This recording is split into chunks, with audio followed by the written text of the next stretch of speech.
Okay, I want to welcome Kahrim to the room. Thank you for having me.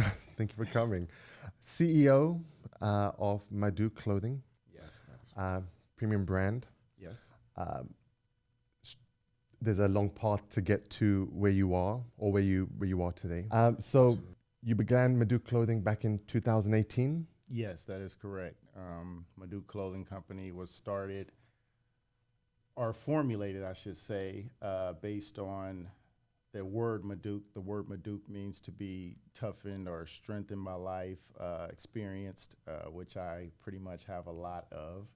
I've been, let's see, in this for now about going on three years now, and it's been great. How's the so I know you were born in LA, I was born in Compton, California. Compton, California. Okay. Raised in between there and North Long Beach. Is where close by where Compton. It's like a borderline of Compton and Long Beach. So obviously Compton is pretty famous on TV when people are watching shows and they're watching things and they're saying, wow, is it really like this? Of how things were back then. How was life in Compton? I mean, from then to today, let's. Well, it hasn't changed much. There's still a lot of, I should say,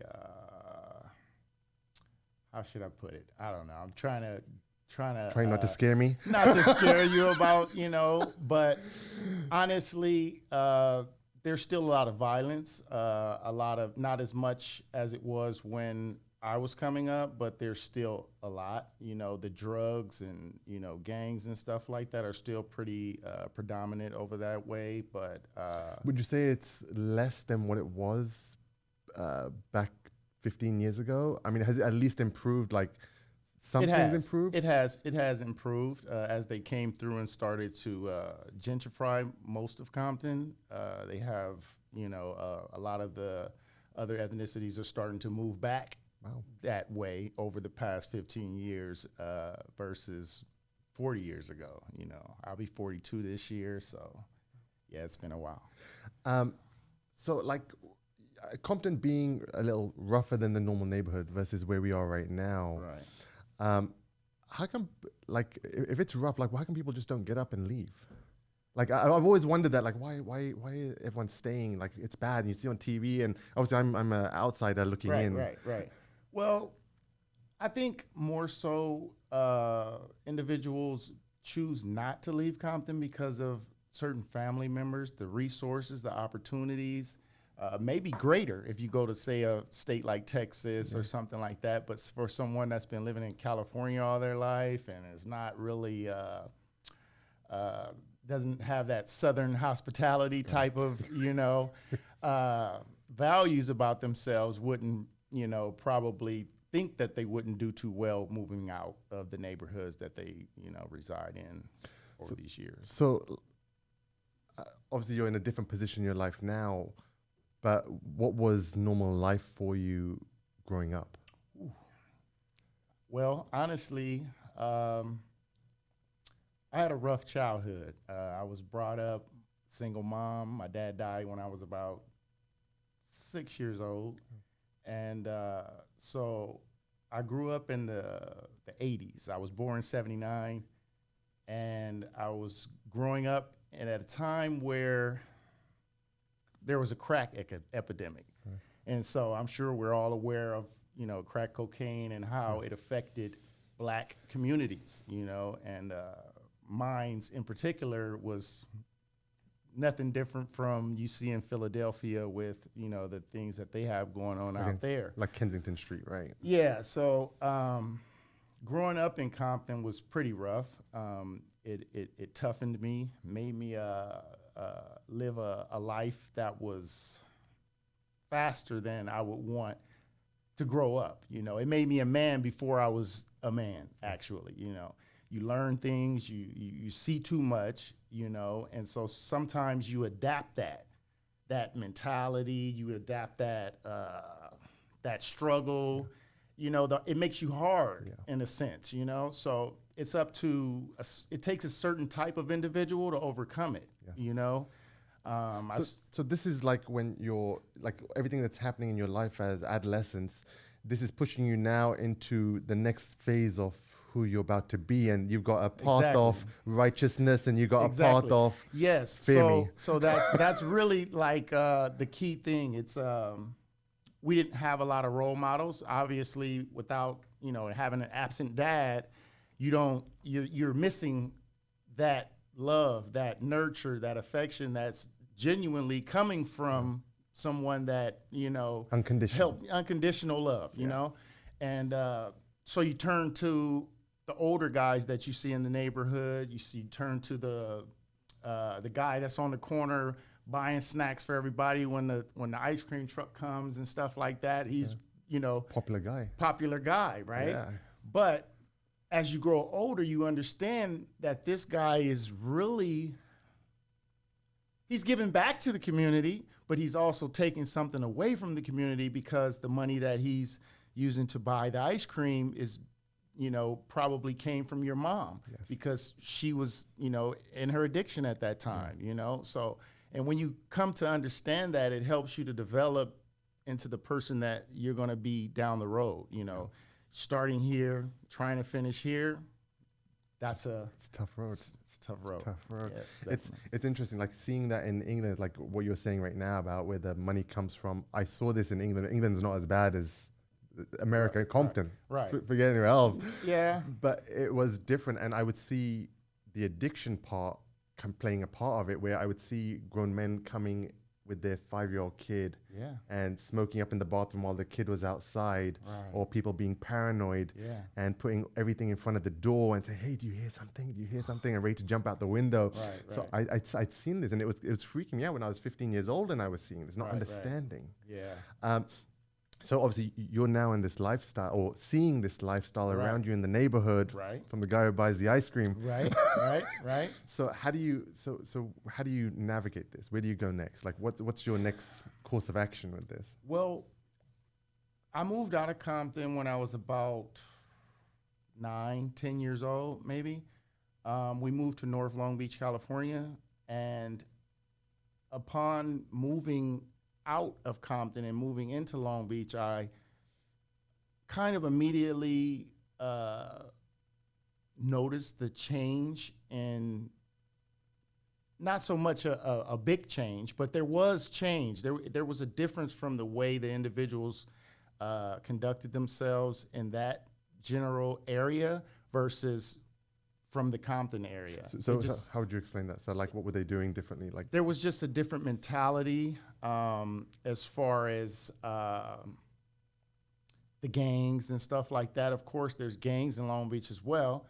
Well, what do you describe as a gang? So like, people who are watching this, like I know people who have never seen a gang in their life and they watch TV and they go, hey, I want to be that guy. Well, what do you consider a gang member? A gang member is a band of friends, brothers, families, people that generally it's individuals who conspire together to protect a certain area of a city. Okay. So that's basically it. And it's really more to it than that. Very ego driven. Very.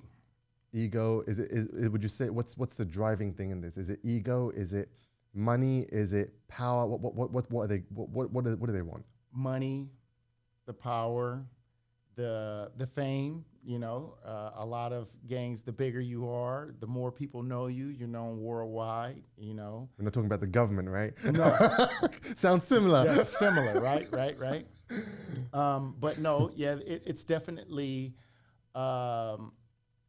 a power struggle, because certain areas, the bigger you are, the more area you control, the more drugs can be sold, the more, and honestly, it's really senseless stuff.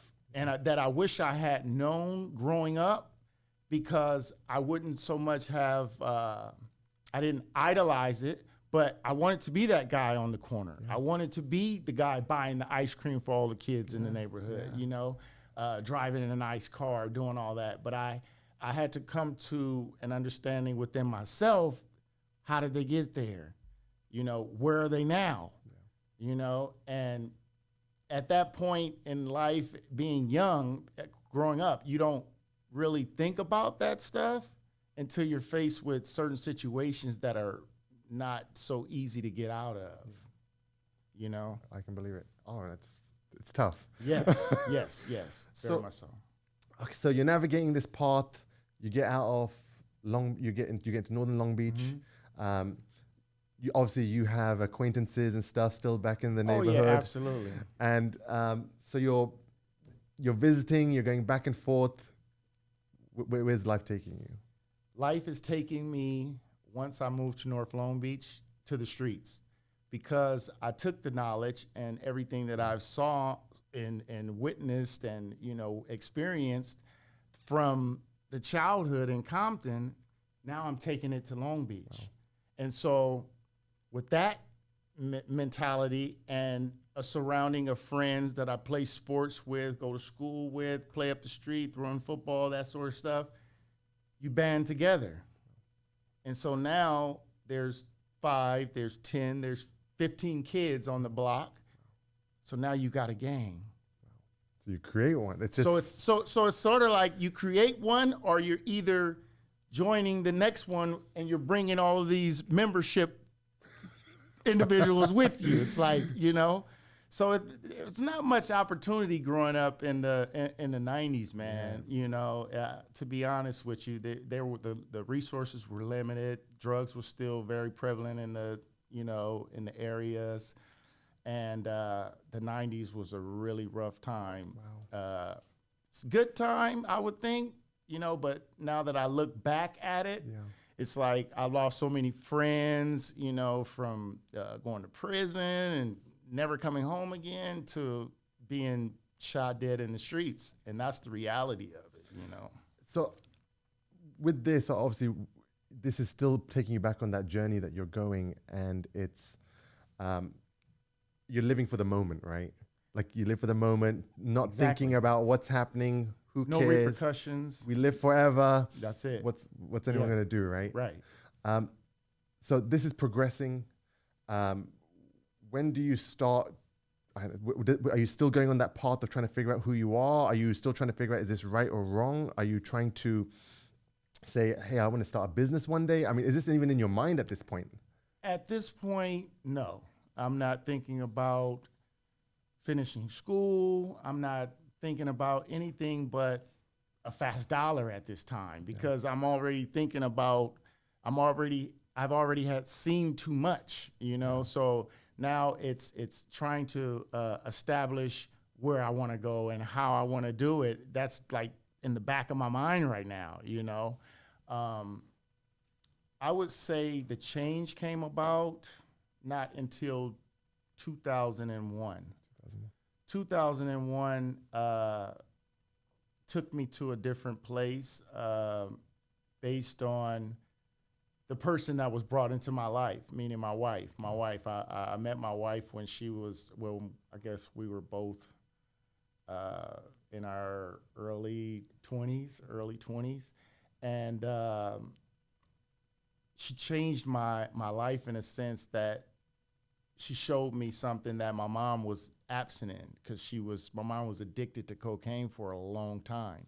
So you have to imagine being a kid growing up really fast. You're out, you're doing stuff on your own, 13, 15, you know. So from the time that I was 15 to 21 years old, I'm already have lived a crazy life pretty much at that time, right? Yeah. So when my wife came in, she kind of showed me the love that I was missing, honestly. And I don't know, she didn't become my wife right away. You know, of course, we had years before we got married.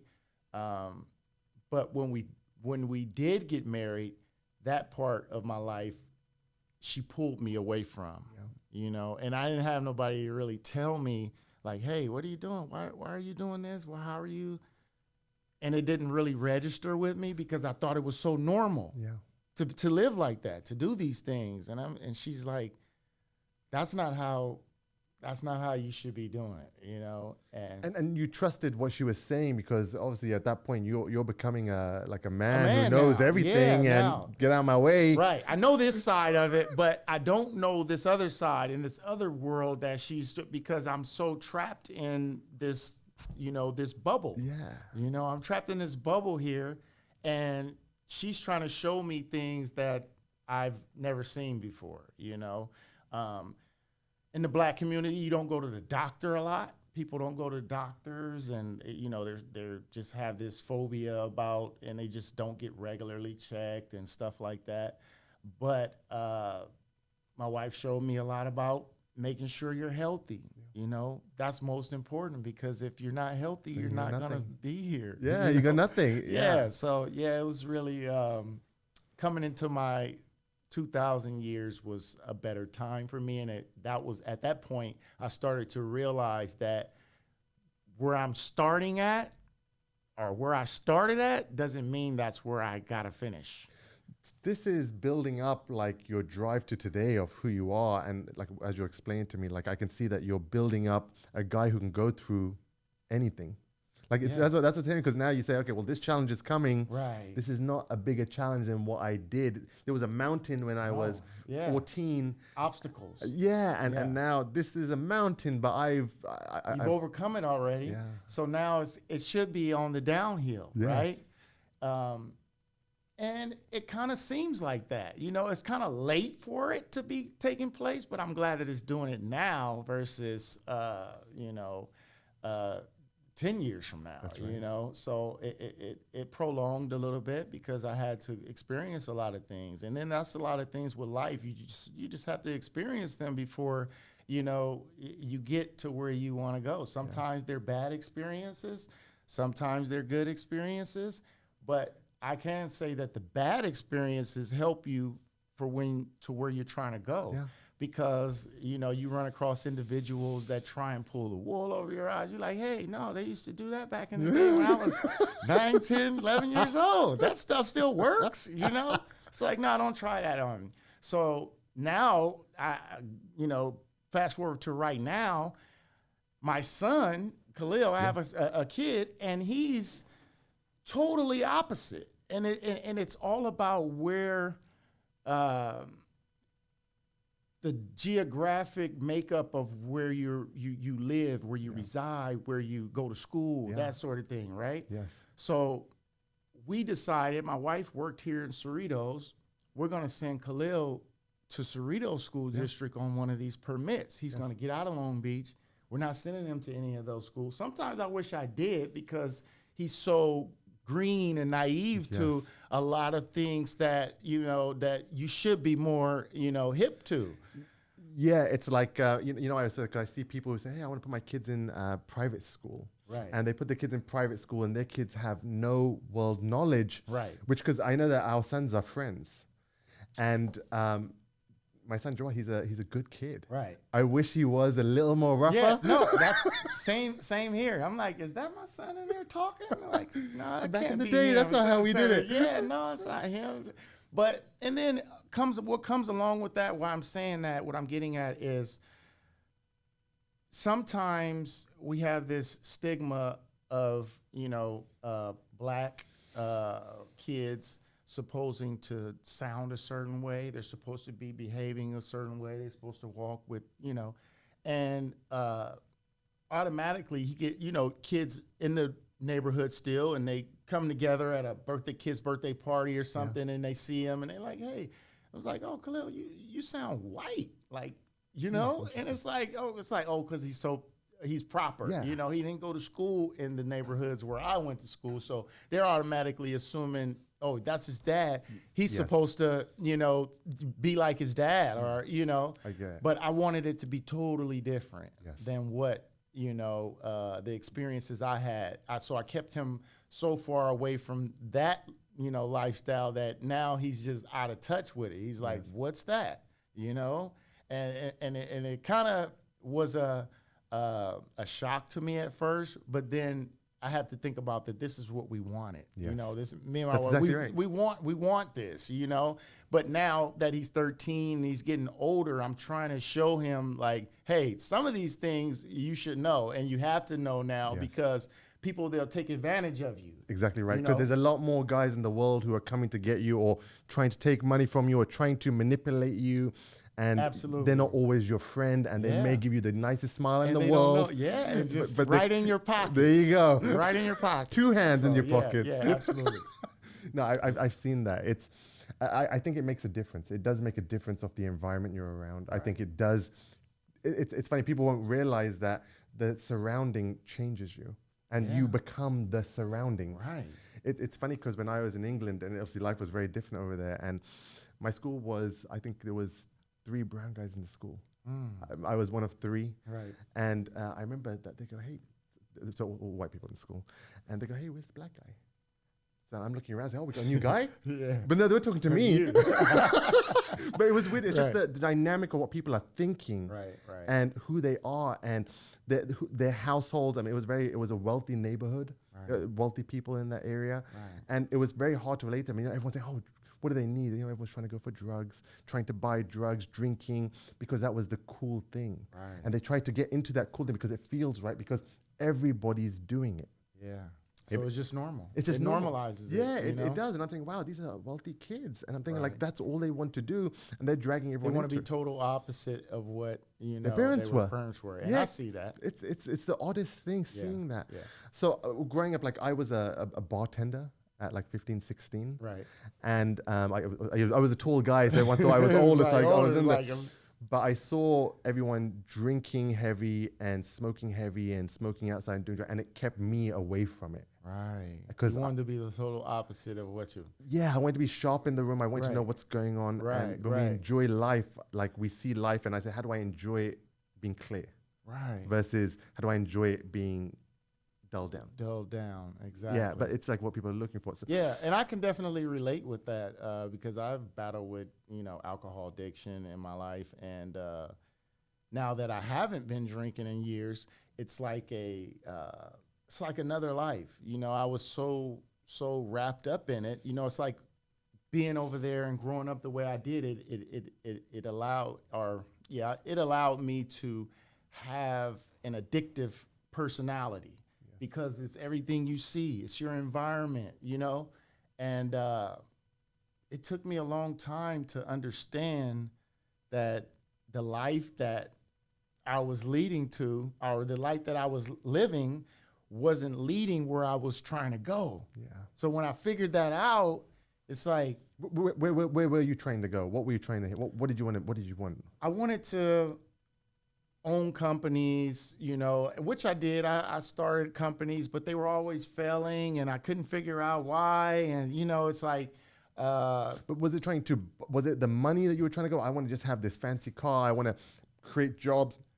What are you looking for? I was looking to basically better the community within and change my friends and change the people that are around me that were struggling. With your own structure, with right? my own structure. Makes sense. I'm trying to take you from here and bring you over here, but so we can go here. Understand what I mean? So it's kind of like you don't have a lot of opportunities, obviously. The opportunities that you have are going to probably lead you to somewhere that you really don't want to go, And so I'm trying to give you back an opportunity to take you to where I'm trying to go and where it will be different from what we know. But it's a hard thing to change someone's mind, right? When somebody's absolutely. on that path, because I couldn't imagine of trying to. There's a very masculine guy there. Man, trust me, I know. It's like You'll have to get everyone wives to change it's like their minds. trying to hold their hand and take them somewhere and show them something that they've never seen before, and they'll say, I'll stick with what I got going on. They get complacent, So how do you how do you break that barrier? I mean, this is an extremely tough tough thing to do, and I've seen it, or I've seen the struggle. But what's the starting point of trying to break that? Because we see there's people in this area, like obviously the homelessness nowadays. Right, absolutely. People from prison, they're coming on, being thrown on the streets, and you see guys who are like screaming. There's guys outside the front who are screaming. I think it's resources.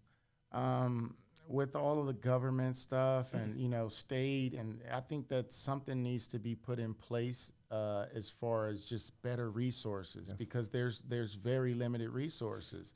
That takes me back to the gang activity and stuff like that. There's no resources. There's nothing to do. You maybe play football or you play basketball, but even within that, there's still stuff going on when you go take your kid to the park over there, or you go over here. The teams can't play in one park because the park is located in an area where the resources are limited, and so it causes commotion because these guys don't get along with those guys, And your kids are trying to play sports. You can't go attend the game because you're in fear for your life, So it's crazy, man. So like with trying to change people. So is it this the talking or understanding, or I think it's a lack of both. The understanding part, individuals, it's hard to comprehend something that you've never known. Yes. So it's like without reading this book, how are you going to know how to drive this, spaceship, right? How you're not an astronaut. You can't be an astronaut unless you read a lot of books, right? So I think that understanding is a big part of it. There's a lot of ignorance in the world from people who just see something and they go, oh, you know what? Hey, arrest him or whatever, not understanding that there could be a deeper issue that should be addressed rather than the symptom. How do you address, they should be targeting where the problem began and how do we fix it there and then take it to the next level. That's the way I would see it. Right. But they're so ignorant on, I just want my streets cleaned up. Where's the police? Where's the police or whatever, right? But not understanding what's going on. Right. I think community figures, people that have a huge influence within a certain community should be taking part in making the difference and, grabbing people, whether it be by the hand and using their influence to help them understand, whether it be through communication, talking, or showing them. Sometimes people, they don't get the talk. You have to show them. Yes. And so when they start to see the change, and then that's when they kind of adapt that sometimes. So we were talking outside about the road to success on entrepreneurship, and obviously you being an entrepreneur, making it and getting to where you are today. And we were saying that people believe that the path is straight up. Yeah. And we all wish that it would be there, There's definitely a struggle, trying to get from up a hill, say, so you can consider it there. This is the level. You're trying to get to this level, but you want to bypass everything that's in between to get there. And that's just not how it works. Sometimes it's easy street walking up that hill, Sometimes the hill is steeper than you thought it was when you get to the middle of it and you're just, running out of gas up there, But there's a stepping stone to get there. And sometimes you get knocked back. Sometimes, 2-3 steps you get knocked back, but you got to keep going up that step and understand that there's no way to go.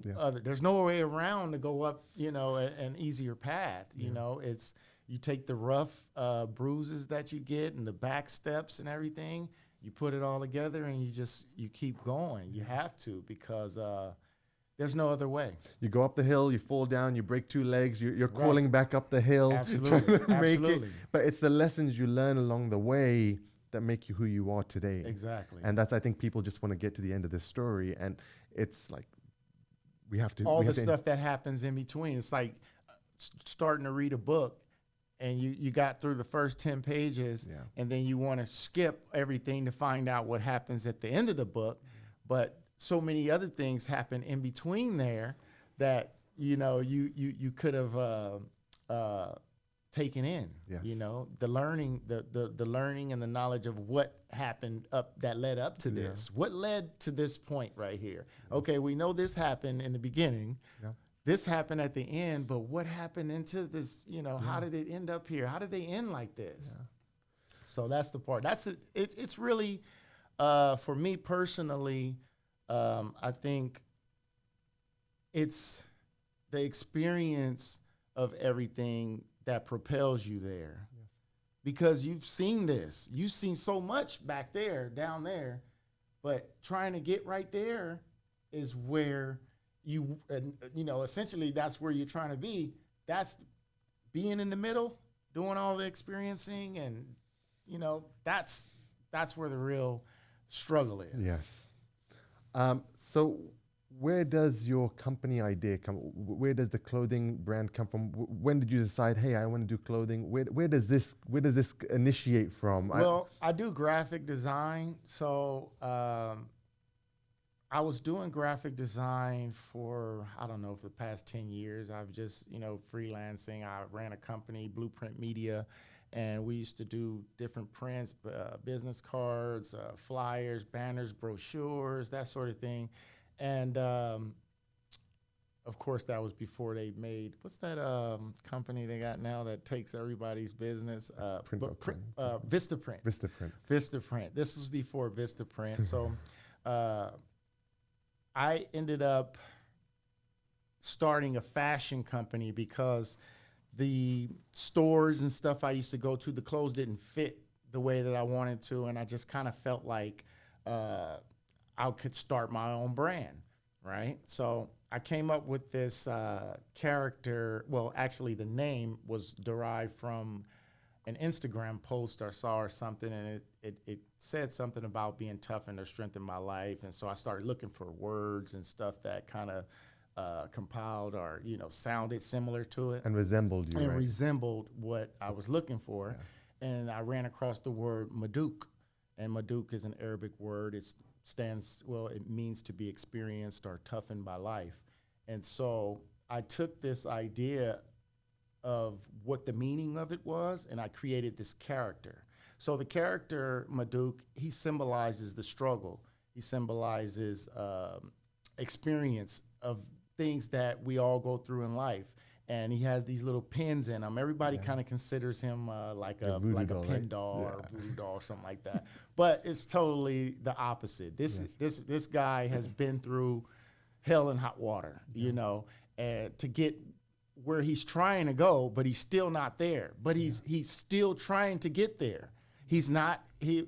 Despite of all the hurdles and the obstacles that have been placed before him, he's still trying to get to where he wants to go. So I came up with that concept based off of the name, created the character around him, and just kind of started to build the brand. You know, I didn't know anything about doing clothes and fashion and that sort of thing, but I know that I like to look good. Yeah. You know, I go to Nordstrom and I spend all this money on all these different name brands and stuff like that. And so I'm like, well, why? I want to make, you know, I would like to make this for myself and look similar to it, and let's just come up with this. And everyone else is going to wear it and look good too, and exactly. now you're going to. And so I came up with it, and then I started to figure like, hey, well, if I wouldn't wear this shirt, I wouldn't sell it, you know, myself. So personally, that's how the fashion sense of it came about, because if I had this in my notion in my mind that if I wouldn't wear it, I wouldn't sell it to anyone, you know?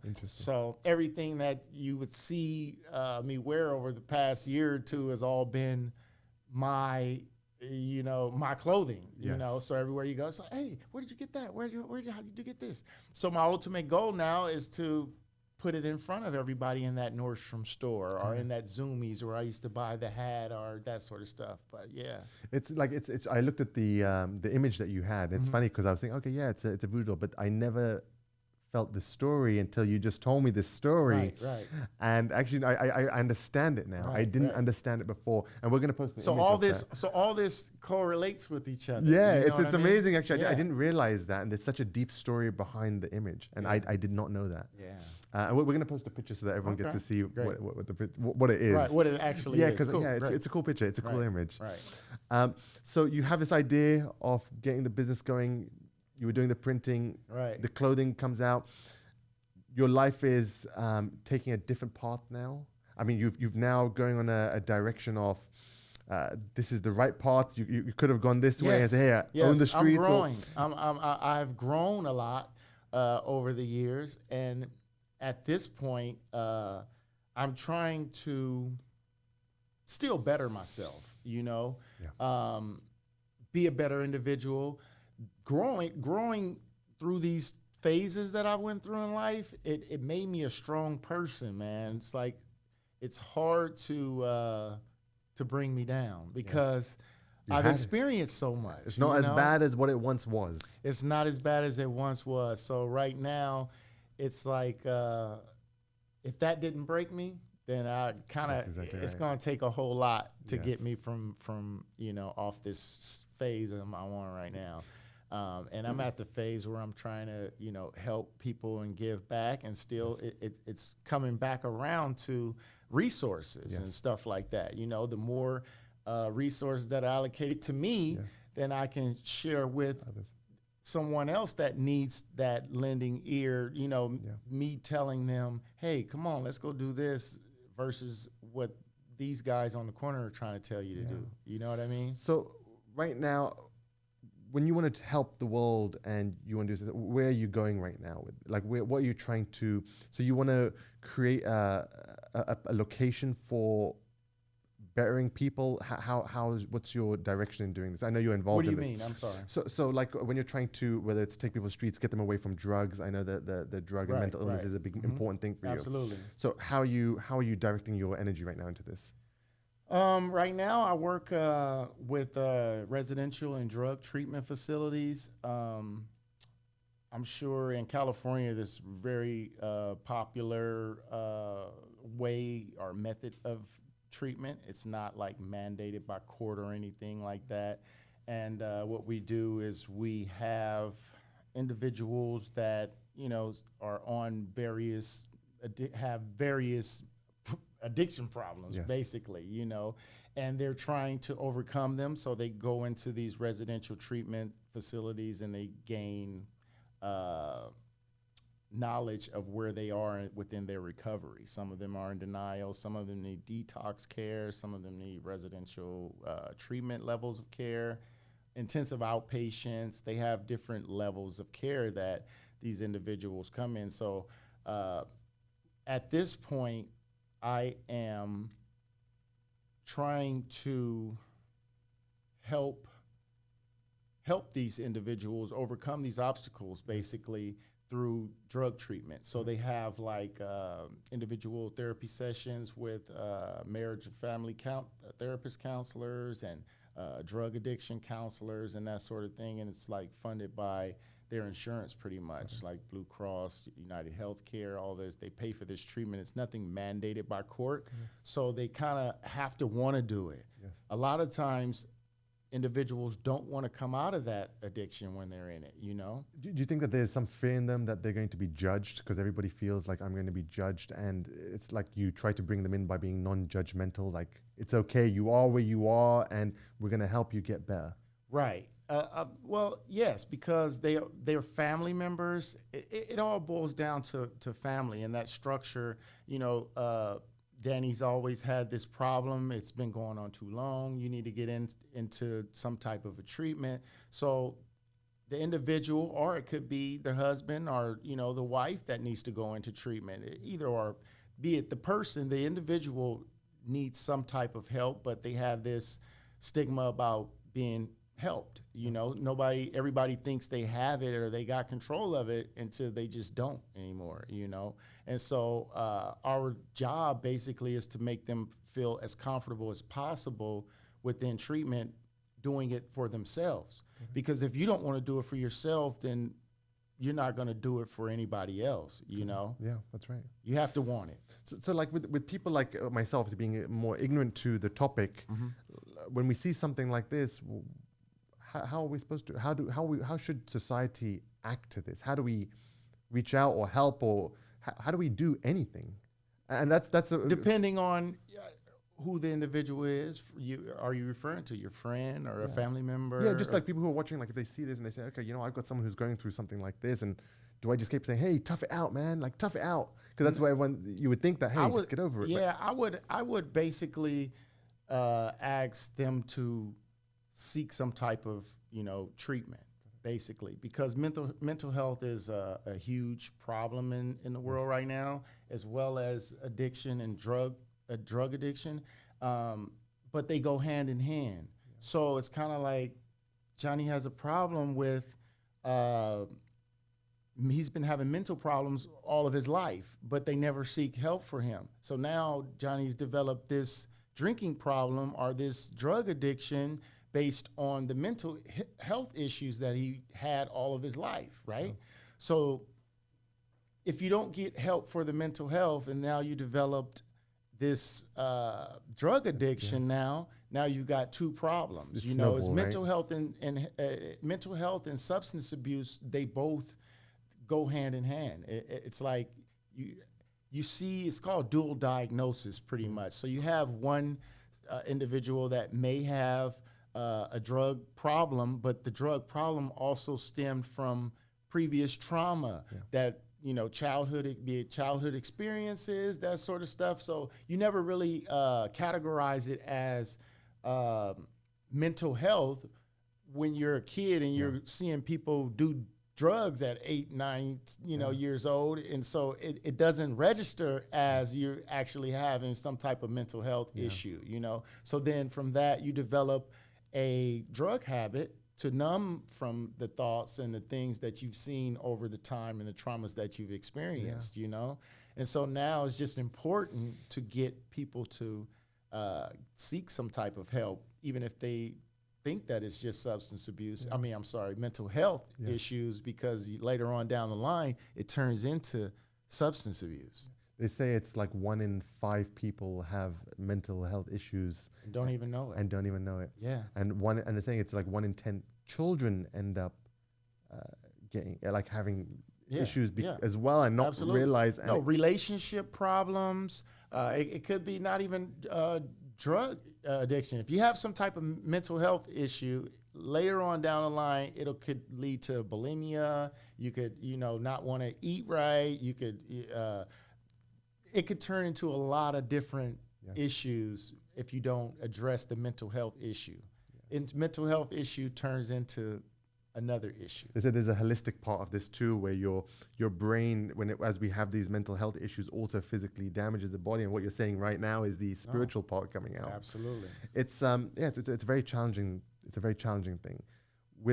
Right now with all these lockdowns, obviously the world is a different place right now. Everybody is suffering from mental health issues. Definitely right now. Yeah. So it's much worse because now you have people who are locked in their house. Like even my son, he gets emotional. Oh, man, like he's in his room, he's seriously. learning in school. You're looking at the laptop. You put it down. You watch TV. You want to deal with people. You go back to your room. You become institutionalized. Yeah, pretty much. And it's I believe that it's worse for people because now you have a fear of going out.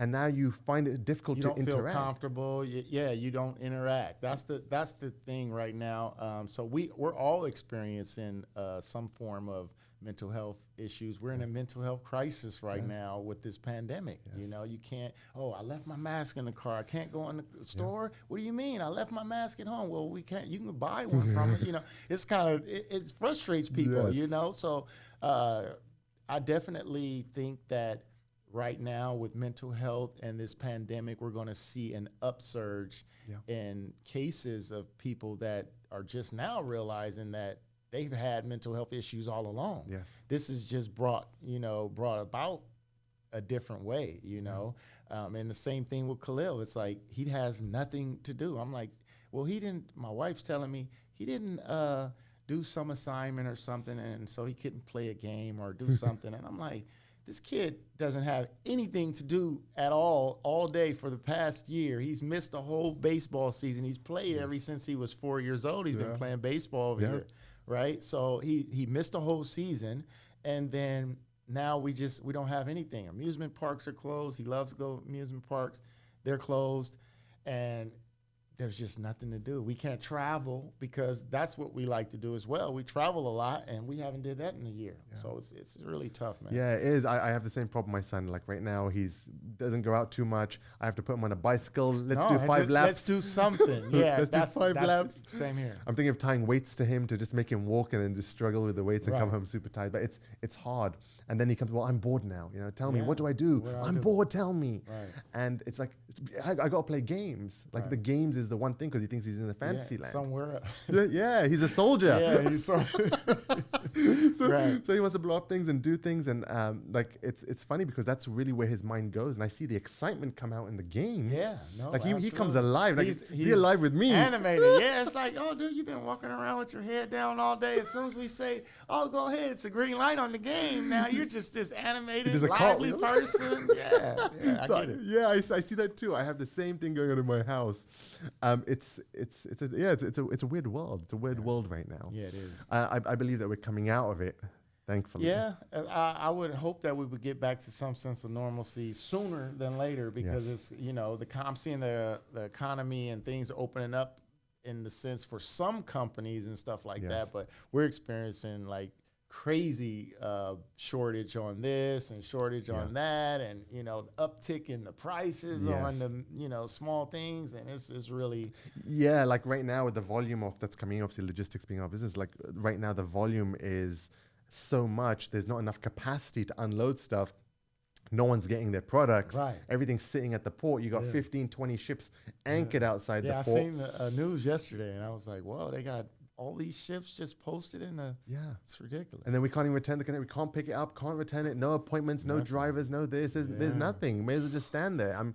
Like, it's depressing, man. Yeah, it's depressing. And I've definitely personally experienced a lot of that, like personally, because I'm stuck in the house as well, and all I have to do is work. So it's like, let me do this, but then I'm sitting on a lot of products, and I'm all these ideas, and I can't put it on. You know, I can't create anything because I'm stuck now. My brain's going all the way around the corner.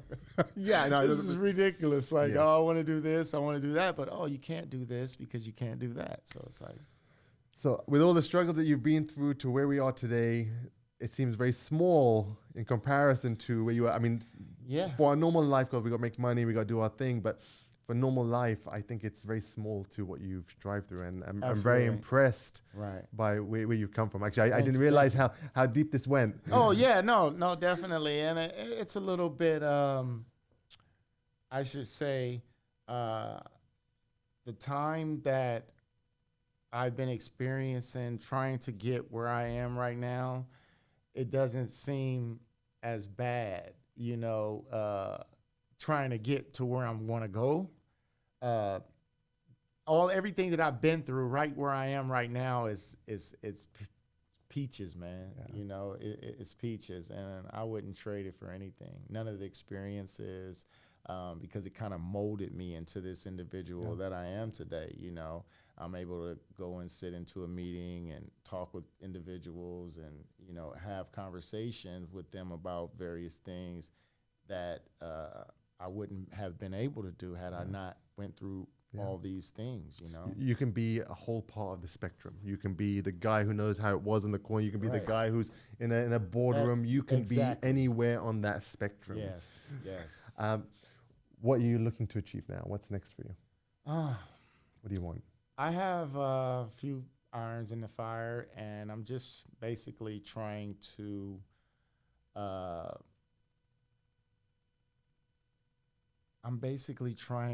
figure out my next phase in life, actually. I don't have this ultimate goal set for myself.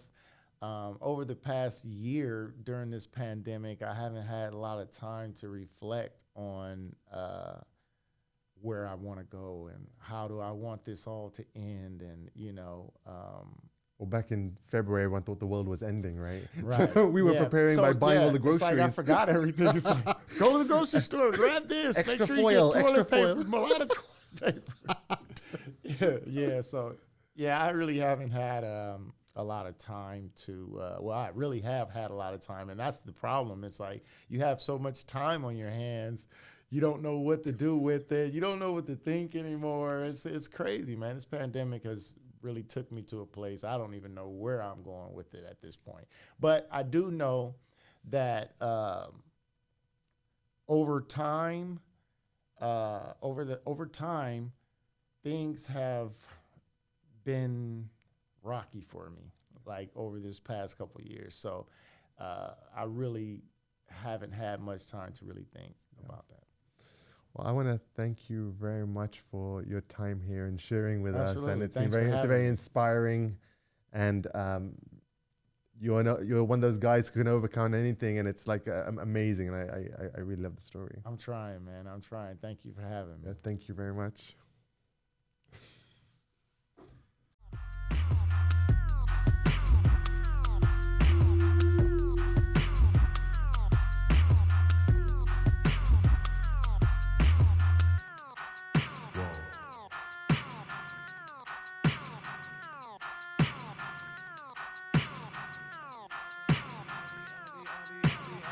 I be killing loopers, even I'm a criminal.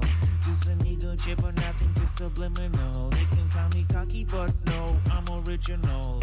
If they really wanna get it, they can come and get it. I be serving scoops, ayy, off all my loops, ayy. If you're watching Swiss Beatbox, just hit the replay. I be serving scoops, ayy, off all my tunes, ayy. If I'm just tripping on this beat, what the fuck about a feed, ayy. By the way, I still do this for the show.